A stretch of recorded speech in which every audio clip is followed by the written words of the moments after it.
This is Pink Talks, the place where we discuss intersectionality and human rights.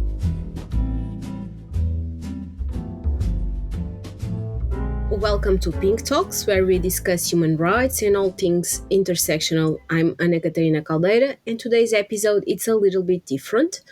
In honor of the 16 days of awareness that starts on the 25th of November with the International Day for the Elimination of Violence Against Women and ends on the 10th of December with the International Human Rights Day, we are opening up space to NGOs to talk about their work.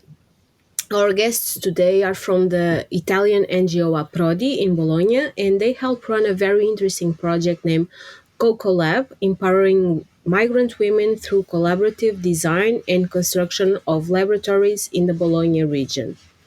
We have Alessia, a doctor of psychology with a master's degree in psychology of community and school. She has developed an interest in migration and intercultural aspects by joining No Name Kitchen, an international NGO with projects of support and mental health in many borders in the main European migrant routes. This interest was consolidated through an internship in Bologna, and now she is still working in the area of human rights and mental health, especially for people on the move by cooperating with Approdi ODV and other realities in Bologna and Europe.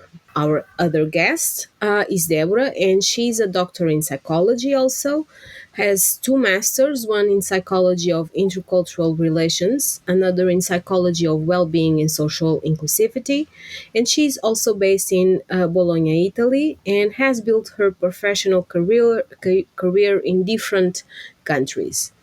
Working in the field of migration, mental health, human rights, gender equality, and education. Debora has been working with Approdi for the last 3 years, specifically in the area of mental health for migrant people in Italy, and works as a mental health operator for the Here For You project created by Unicef. So, thank you so much, both of you, for being here and welcome. Thank you, Katerina. Nice to be here. Because we are opening space, perhaps we would like to ask you first if you could talk a little bit about Aprodi and the work that you develop as an NGO, and just tell us a little bit about the history and the purpose of the NGO. Yes, sure. So, Approdi has actually an interesting point of view in working with migrants. We will see a bit of specificities of this association and of the job that we run every day. So, Approdi was founded in 2017 from actually different professionals joining the same point of view about the work and social care for migration and migrant people in the area of Bologna. So actually, then it developed through the years as an interdisciplinary association. Actually, we have psychologists, psychiatrists, art therapists, music therapists, anthropologists, educators, and all different professionals that work in the field of migration and wanted to join the association because what is the main focus of the association is to provide actually psychosocial support for migrant people based in Bologna. So the specificities of the psychosocial care for migrant people are different. First of all, it's needed transcultural approach, no? Because of course we have to meet the other and everything that is concerning the other human being. So the culture is a major part of who we are, everybody of us, and also we are specialized in post-traumatic stress disorder and complex trauma support. So that means that, for example, what we see in Europe, the displacements of people in Europe coming from the Balkan route or the African route, especially like these ones are the main part of like who comes to Italy, for example, the people that we meet in Italy. They have suffered many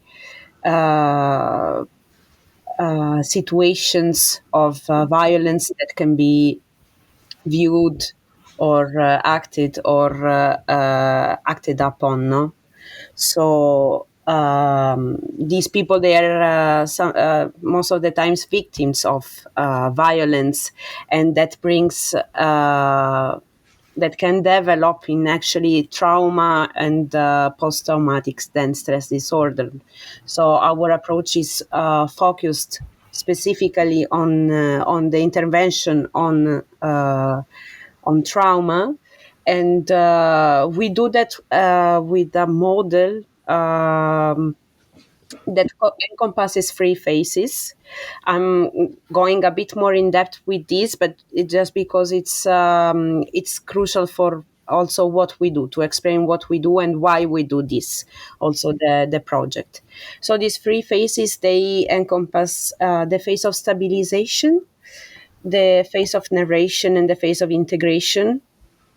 I will briefly explain them. It's about how the mind works. So, if the literature on trauma tells us that if I feel attacked or I feel under alarm, I will not have the abilities, like mental and physical and emotional abilities, to face something. No, so um, everything is just on that state of alert.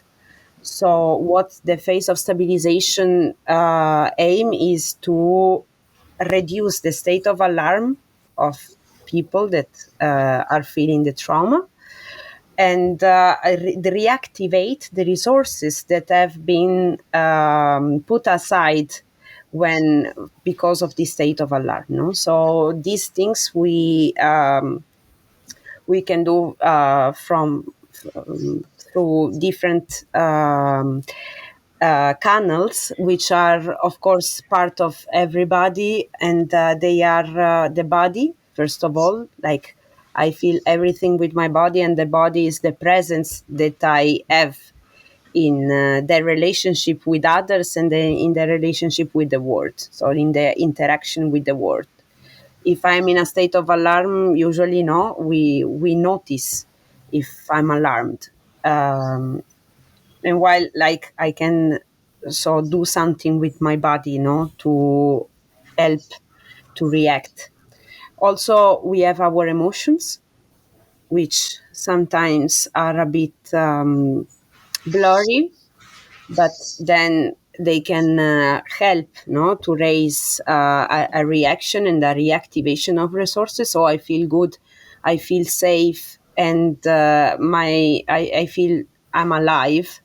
It's something that we want to achieve in the phase of stabilization.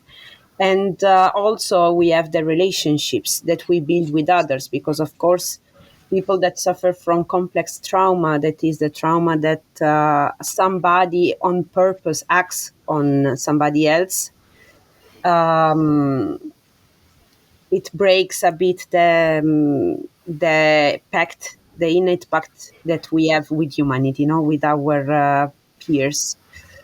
So through relationships that can be experienced as safe and as secure, we can actually help the process of rehabilitating and reestablish a sense of feeling secure, no, in the person. The other two phases are, of course, like they don't follow a consequential line. Of course, it is all the phases are combined together, and they are all part of the process of psychosocial care. Of course, in order to do our job, we need a strong net of entities, and we collaborate with a lot of entities which are public entities and also private ones, in order to help to establish this sense of being safe for people. So, for example, Approdi has a net of volunteers, which is the case also for the project. Alessia will explain them later on. We have the volunteers from Approdi. They are their job is actually to be in a relationship with the people that we take care of. So also in order just to help this process get through, and yeah, that's I don't know Yeah. Can if I you. ask you a question? So the second phase is narration. Is that Yes. in a therapeutic sense, or do you use, for example, art as a way of narrating, or other venues, for example? Yes. Um, Yes, actually, this is also a specificity from Aprodi. In the phase of narration, we have the objective of the phase of narration is to get access to the implicit memories of people and give a narration to what previously could not be narrated, but only like relieve in the emotional, cognitive, and somatic expression that are usually, something scary, yeah, but So in that sense, you use, for example, the creative part of the brain, so to unlock that, or is it just on a therapeutic session, for example, a psychology session, or do you use art, or I don't know. I'm just like trying to no, no, understand how you incorporate narration in that sense. yes. So you're right. Actually, we use the image canal. So because it's a nonverbal channel to allow the expression of what cannot be narrated through words, no. So we have a book which is The Arrival, in Italian L'Approdo. That's why Approdi. From Shaun Tan, which is a silent book, and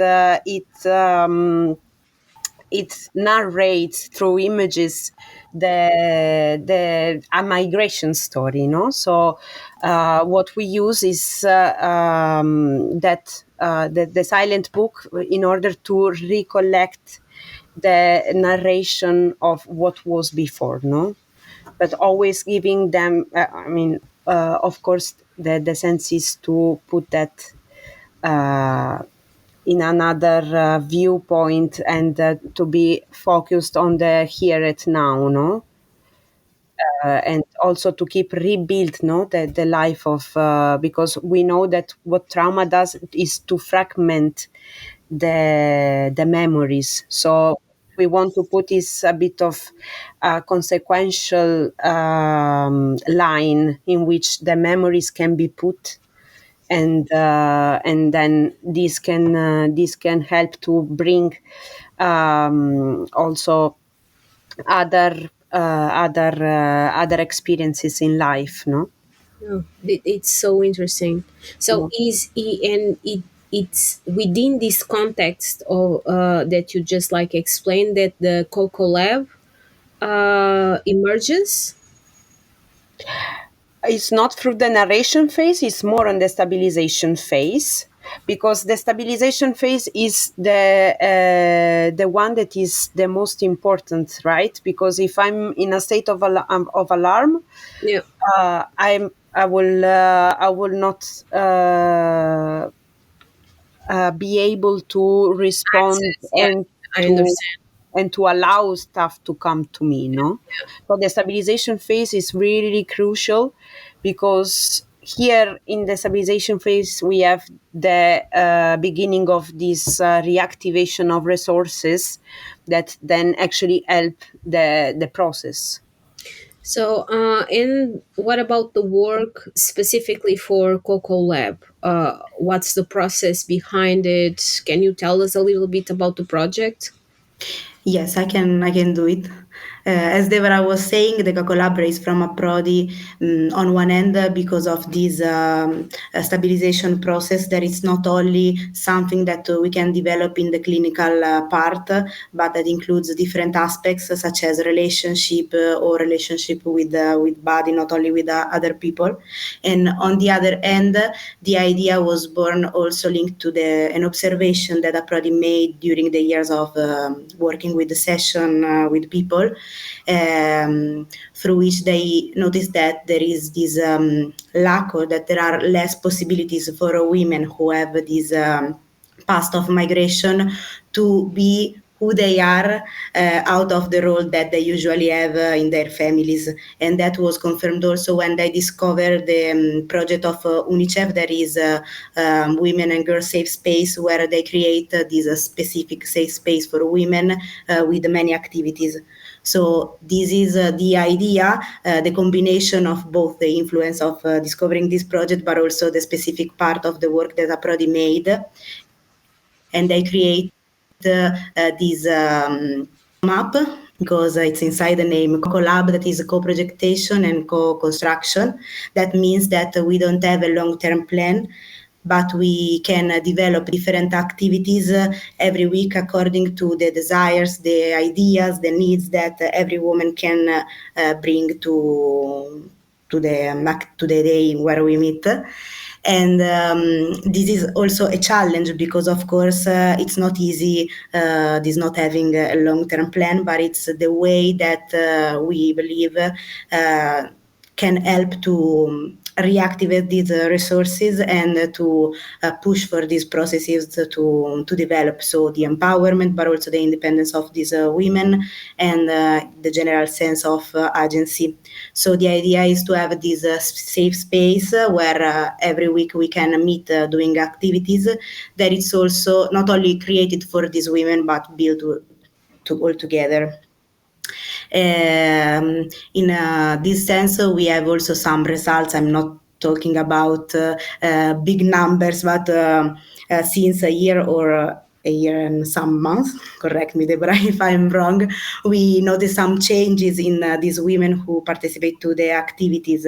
So these changes are for us like pointer that these resources were activated at some point, and for us, it's important because it's not only linked to this reality of CoCo Lab, but it's something that it's all around people.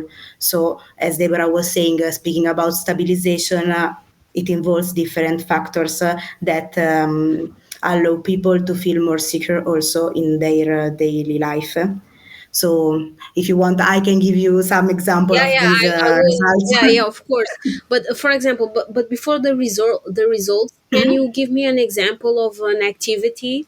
Because Sure. this aspect of collaboration, it's really interesting and I think unique, because normally when we talk about in a trauma sense, we always see things separate. So normally we have like the psychologist in one part, and then like the patient in the other. It can be some sort of relationship, but like it's always in a clinical sense. So I think that this approach is it's really unique and interesting. So can you give us an example of an activity where you co-create with these women? Yes, we start from like focus group where we share at the same level. For example, me as volunteer and women coming from a different project, what we would like to do, and we see if it's possible. if we have like a proposal with a specific activity, if we see if it's possible to develop, otherwise we see what we can do for this desire or idea. And this is the reason for which we do different activities. So we made some cooking activities. We really like doing yoga because it allows us to use our body in another way and to interact with all together. Then we had also some coffee at bar, just to have a talk and to exchange things of normal life.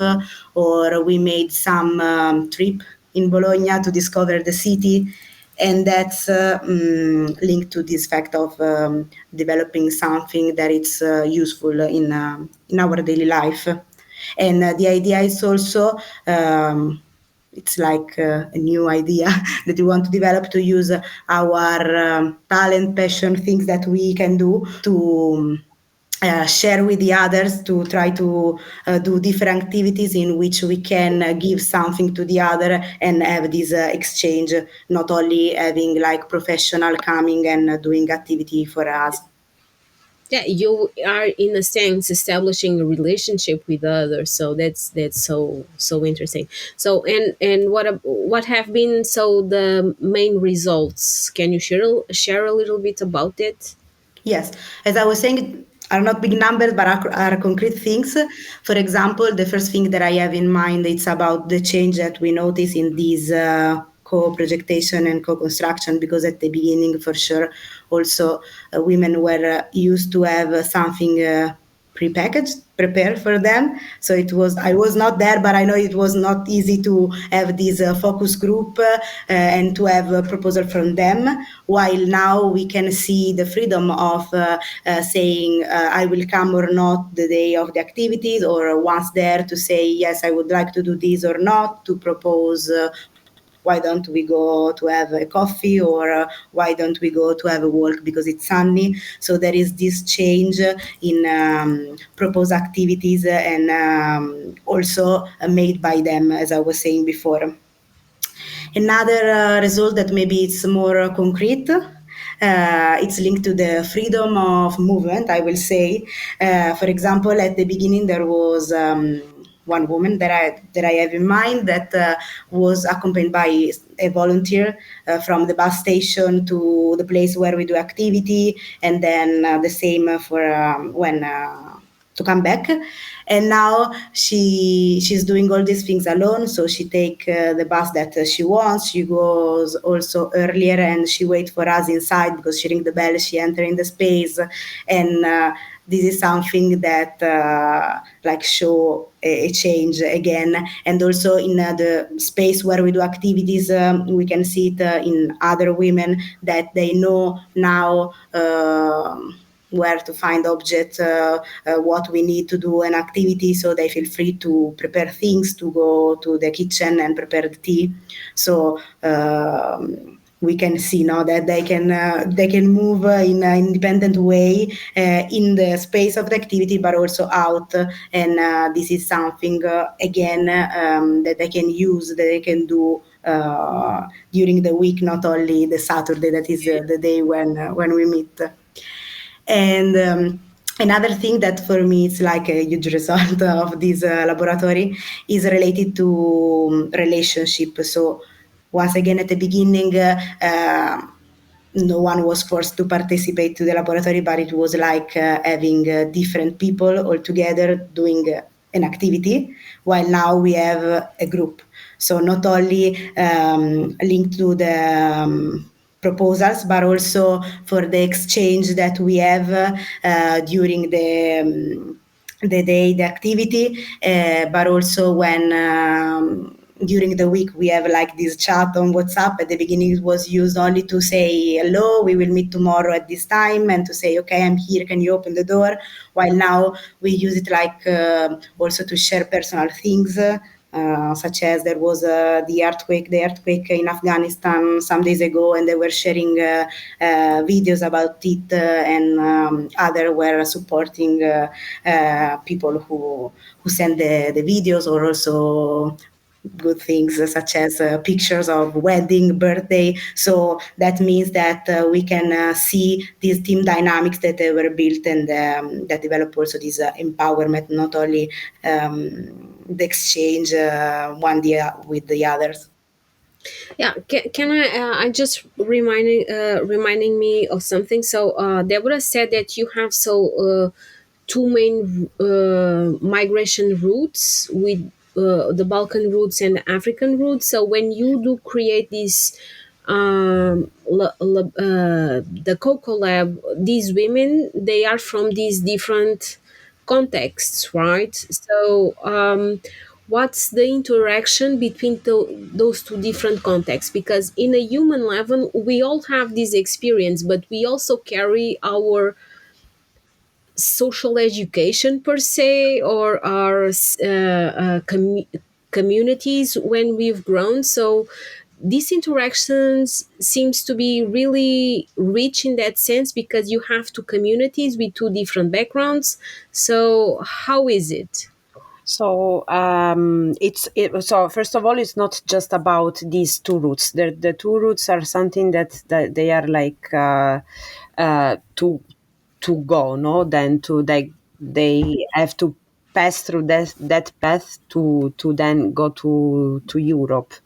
But they are actually from many countries. So we have women that are from, I don't know, Afghanistan, Nepal, Sudan, Togo, Sierra Leone, Ukraine. What else? Like many countries, really. Which is actually super rich meeting because, well, first of all, as a decision, first and decision, we decided not to have mediate language and cultural mediators in our project because we didn't want the communication to be filtered. So we wanted to get like an informal way of communication, and to be able to communicate through our senses, through our possibilities. So one time is to like use Google Translate, or the other one is to use gestures. Then uh, we communicate somehow. Also, I don't know, when we have the yoga sessions, there is no need to communicate with words, so we use other channels, and this is very rich. And you can see actually the differences in what you were saying, in the culture and in the culture of staying together. But we always saw a lot of respect for anybody or for something that was different. Also because we are like very different from each other in the lab. Um, I don't know if I answered to your Yeah, of question. course, because for me, I always see difference as a plus, so as something uh good. I know that normally it's not like, psychologically speaking, difference is the otherness. So that's why I thought it was so interesting, you the fact that you didn't choose to have mediators within these spaces, that you have where you build actually a cultural melting pot in a really strict sense, and then you have all of these women sharing experiences that are more similar, that different perhaps. So that's what I was like trying to like uncover, because of this like idea that we have, that difference is something to be feared. In actually, like, this is a good example that is something that is positive. So yeah. Yes, actually, like the main thing is the fact of the ambient, I would say, that we created, which is very informal, no? And in this informality, if we would have choose to have mediators, it would have meant like a bit more, like it would have get a bit more a sense of service, no? Yeah, So the fact of being there because there is a project, and this project needs to be fulfilled, and that's why I really need to understand what you're asking me or what you want. So I need a mediator to understand what you want. Is We wanted to create something different, no? Because many of them, they already have a migration project, no, an integration project in Italy, and which is, as Alessia was saying, is prepared, but is kind of the same for everybody. yeah, So what we want to enhance is the like uniqueness, no, of everybody, which is they can express in this informal way. So if we say like, I like, I don't know, sometimes we meet and we start like by, I don't know, expressing with our bodies something which is so different for everybody, no? So this uniqueness of like the movement that you want to propose, or the uniqueness of I don't know, cooking together, and everybody does a different dish, and then we try them all together, but at the end we are all eating together. Um, in this environment which is really, we perceive, everybody I think perceive it as safe, and in which I can go and be like uh, just as I am and just as I feel. I think that it's super important in a sense in which like we don't have this opportunity, no, especially in a project that I need to fulfill, which is at the end a life project. yeah. I'm sorry to interrupt you, but you were talking about, and the image that pops out in my head is that you are actually building a community, basically. Yes, you are like giving service, but building a community in a very profound way. Yes, I think it's like this. That's why, for example, I was speaking about this chat on WhatsApp. There is something little, but it's something that underline this process. So, for example, while you were speaking, I was thinking about our teacher. Of yoga. She's involved like in this community. Is not like the teacher that comes and give the class, but she's participating in our activities apart from the classes. Or for example, she invite us to do other activities with her. So it's like another type of dynamic that we were developing all together. Yeah, yeah. So I'm really curious now. So personally, for both of you, what have you learned with the Coco Lab? Who starts? I can start. For me, it was super important to learn this different possibility to express the freedom of body.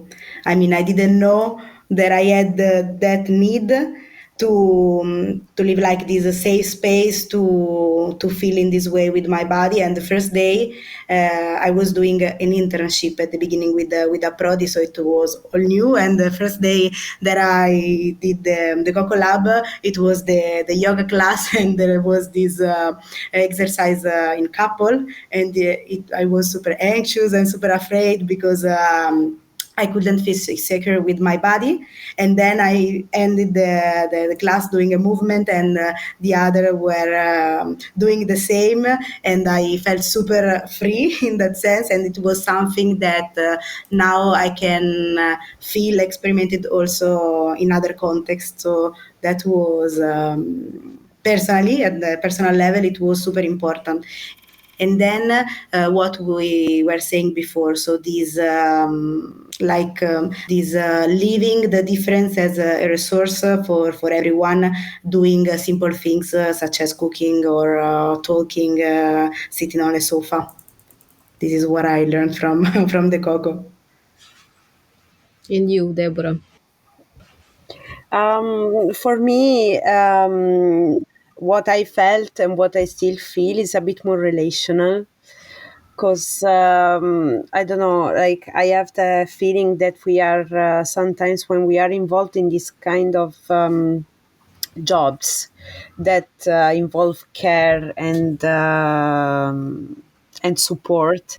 I think that at the end, what we think we are, it's just like a service, no? And instead, I don't feel that in the CoCo Lab, in the sense that what I don't know, like the mission of the CoCo Lab was really like to co-construct and to co-project the everything, you know. So and this horizontality in the relationships, it's something that always makes me super emotional, honestly, no, with people, because it's something that I do not perceive myself as like providing a service, but I do feel like entirely myself, like in the relationship. That's why I value so much the informality that we created in the lab, and also, of course, like what like it's strange because no, it's something that like people they go they come, they go, then it's super nice, no? When you build a relationship and then the person says like, oh, I cannot come anymore on Saturdays because now I found a job. And it's like, wow, good for you that you found it. I'm really, really happy for you, no? And also this thing of letting go people and understand that it's just like for as long as they want, and in that there is an agentivity that is super super big and it's super important, no? The fact that I see people and I also see each other, like the volunteers from Approdi that are free to decide actually if they want to go or not, or if they want to commit in the activities or not. I think that it's something that is super important. Yeah. So we are almost at the end, but before we wrap up, we always like to ask you if there is something that you wish that other people know about this project that we didn't remind ourselves of asking you. So do you have like final message about the project, like final ideas about the project that you want to share and that we didn't like approach? Yes, I I have have it. something. Okay, go, Alessia, go. Now, for me, it's super important. I really liked a part of the project that is this asking people what you want to do, what yes you like the most. If you feel that you want to do an activity or to share something, and I think that it's something at least here in Italy in in the project that I know that it's. Not the same. I mean, we usually have these things prepared, and for this reason, I would like to remind that it's possible, as in it's not so complicated sometimes to ask and to remember this part.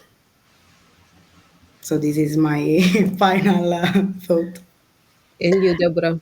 No, no, yeah, I reconnect with Alessia actually, because we see the potential, no, and the power that this project has, and it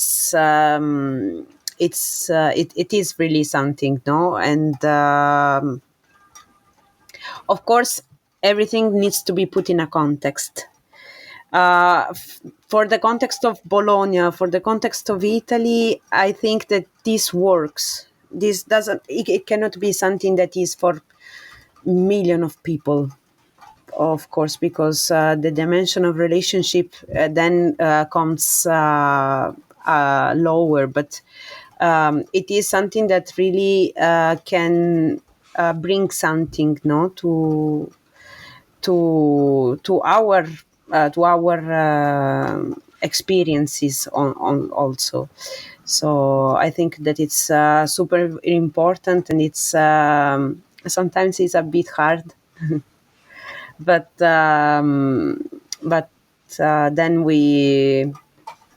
I don't know, we are always happy when we are together. So I think that something is nice about the project. So it's, I think it's really, really, really important also in the meeting of other cultures, in the relationship that you would have maybe not have had with people.